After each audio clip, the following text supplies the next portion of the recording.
sa school. May activity tayo ngayon. Excited na ako sa activity sa school.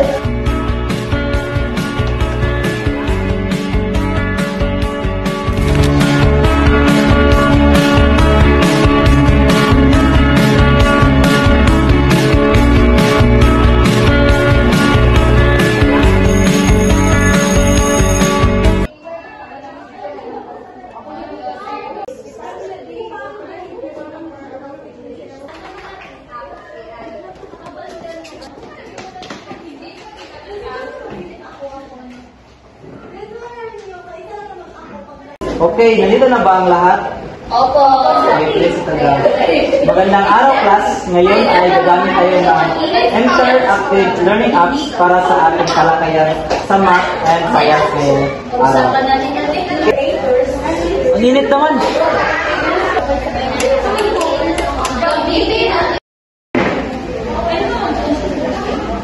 Wow, ang dali lang pala ng calculator kapag may app na ganito.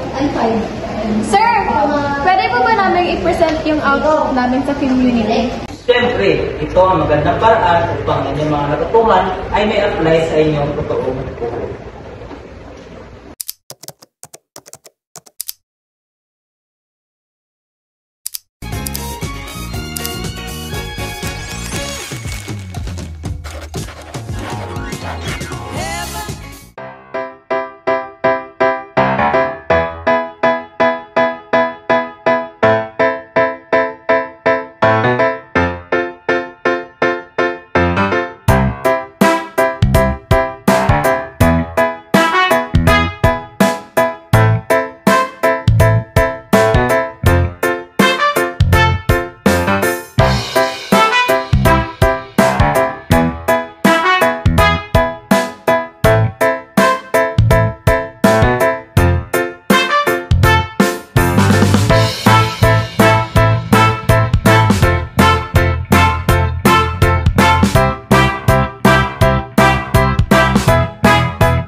Mayong buntag, ako si Paula, kauban ako si Angkol. Eric. Yun sa pagtabang ang harvester sa inyong pang-adlaw-adlaw nga trabaho, labi na sa pag-ani. Hay og nay harvester kay ngano dali ra ta makahuman sa atong pag-ani. Ang umay. Asang mas better sa pagpangani, ang karon nga pamaagi or ang sa una nga pamaagi? Mas karon dali ra ta kay dali ra ta mahuman. Dali ra maka-deliver sa mga produkto sa umay. Unsay ka ng advantage o disadvantage sa harvester nga kagamitan sa pag-ani? Mas lahi ang gaarap o mano-mano punta sa makina. Usog man siya, dali ra man ta mahuman. Ug magdarab ta, mag-refill pa man. Pero para sa imong Angkol, asa may mas better kung sa ato ang istoryahan di ka ng pangwarta sa mga tao, ang kanang harvester ba o ang kanang paggarap? Mas bila ang magdarab. Kaya nga ang mga tao makakwarta. Agdaw bro. Sa karon na panahon, wala namang gunang garap. Kaya nanab yung mga Pinarias na ang dagat sa atong masakad. Wala na pilik na taga-iwan ng panggarap. Kaya mga tao hindi na po manggarap. Buwat na lang sila sa harvester. Ang ilang gisaligan na ng haul. Kanang paglukluk na ko, maro na. Kanang buhay sa mga tao karon. Sa karon kol kanang diba kwan pila na may kanang kilo sa humay karon? Kana may gwapo yun na para magawas nila ng istorya. Ang kilo ron sa humay nagbarato kayo. Lupigon ta magpalit ta abono na ang isa ka sakong abono ron 1.8. Samantalang humay ka ng isang sako ni kaalig 1.8. Sa libura 45 kana ta. Tag 20 ra ang kilo. Deduksyonan pa wala na. Loyang magkuha. So salamat kol no sa higayon nga amo kang mahinabi sa karong adlaw. Salamat po sa inyong pag-ari sa among pag-umubuhuma din dapat sa among basakan. Na naibalo mi na nakasuroy mo sa among. Maibalaan ninyo ang unsay dagan sa panahon nato sa pag-umuma. Daghang salamat.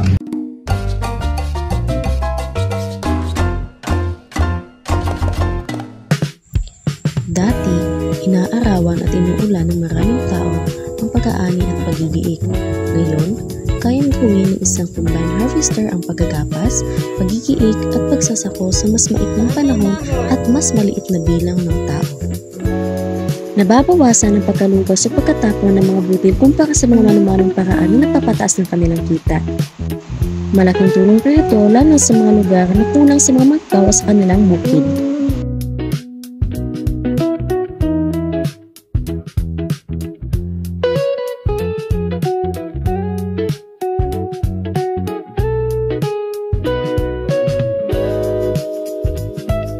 Dulot ng alalahanin sa tradisyonal na manggagawa tulad ng mga paggagapas at sa kabilang banda, ang mekanisasyon ay nagdulot ng alalahanin sa mga tradisyonal na manggagawa tulad ng mga paggagapas at pagigip na tila nawala ng talim na kanilang mga karit dahil sa pagkawala ng pagkakakitaan. Ang halaga ng pagbili at pagpapanatili ng harvester ay napakataas na karaniwang hindi kayang bilhin ng maliliit na magsasaka at nagtutulak sa kanila na umaasa sa mga contractor.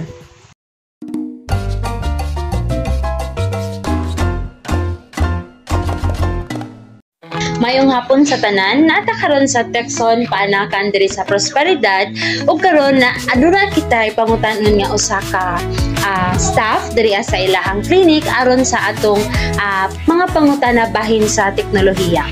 Mayong hapon ma'am, ako dai si Gwen Alaysa Ondayon, usa ka estudyante sa PNU Mindanao ma'am. Tapos ikaw si ako si Joseph Verdusi ma'am. Secretary ko din sa Tekson paanakan. Okay.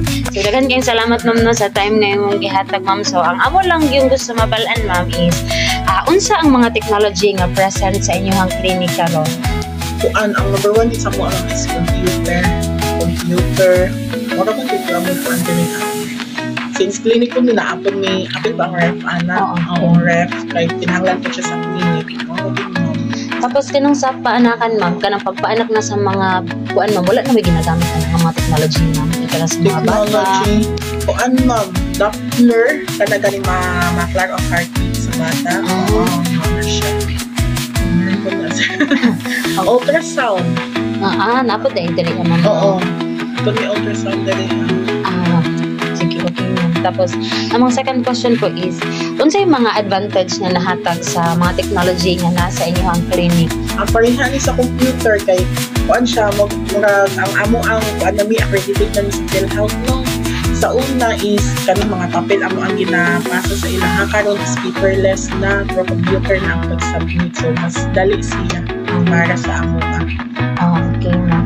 Tapos kanang sa side sa kanang sa inyong mga patient ma'am, unsa ang advantage sa ilang ready na ang inyong mga technology para sa ilaha? Para sa ilaha, bayaan ang after sa ilahang pagpanganak, pagkinahanglan ng birth certificate, so gamit mo yung computer niya kung naging of birth, o niya ang mga makita na mo kung unsay status po nila sa PhilHealth. So dili na sila mag-isod ma'am no? Makita na na mo.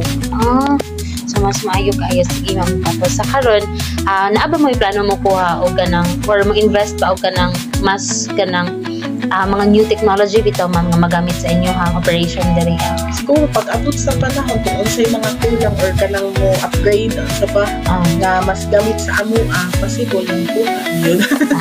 Okay, so dako kayo tabang dai ma'am no ang technology sa inyong operation diri ma'am mas napadali inyo ang trabaho.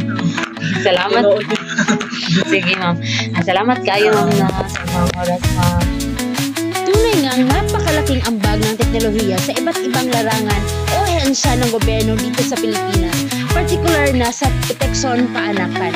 Nalaman natin na ang iba't ibang teknolohiya ay naghatid sa kanila upang makatulong na mapadali ang kanilang pag-monitor, at ang kanilang pagtatrack ng kanilang mga patients records, at ang pangatlo naman ay upang mas mapadali ang kanilang pagpapaanak sa kanilang mga pasyente. Sa tulungan ng teknolohiya ay mas napapadali ang kanilang mga trabaho at mas lumalago o mas napapalago nila ang kanilang relasyon sa bawat pasyente nila. Kaya naman, bilang tugon sa hamon ng makabagong panahon ay huwag nating abusuhin ang mga teknolohiyang ito, sa halip ay yakapin natin nang sa gayon ay mas mapadali ang ating mga gawain at mas nakakatulong tayo sa ating kapwa. Ang aming naging interview noong October 31 ay naging isang malaking eye-opener para sa akin. Dahil dito ko mas malalim na naunawaan ang tunay na hirap at sakripisyo ng mga magsasakang Pilipino. Sa kabila ng kanilang pagkaabala sa panahon ng anihan, ay malugod pa rin nila kaming tinanggap. Nalaman kong mayroon talagang malaking tulong ang mga makabagong makinarya para sa mga magsasaka dahil napapabilis nito ang trabaho at mababawasan din nito ang pisikal na pagod ng mga magsasaka. Ngunit, mayroon pa rin talagang hindi magandang epekto ang paggamit nito dahil habang tumataas ang paggamit ng mga makina, nababawasan naman ang oportunidad ng mga ibang manggagawang bukid. Bukod pa rito, kahit napakahirap ang pagtatanim at pag-aani, mababa pa rin ang bentahan ng butil at kulang pa rin ang kanilang puhunan para ipagpatuloy ang kanilang kabuhayan. Ang modernong teknolohiya ay hindi lamang nagpapadali sa trabaho ng mga doktor, kundi lalo na itong pinaparangalan ang kanilang posisyon sa pamamagitan ng pagbibigay ng mas mataas na kalidad ng buhay at mas mahabang pag-asa sa kanilang mga pasyente. Ito ay isang pagpapatunay na patuloy ang pag-angat ng sangkatauhan sa larangan ng medisina. Ang isang mahusay na guro ay yaong marunong magbalanse at pumili ng mga angkop na estratehiya kung kailan gagamit ng mga tradisyonal na kagamitan at mga modernong kagamitan.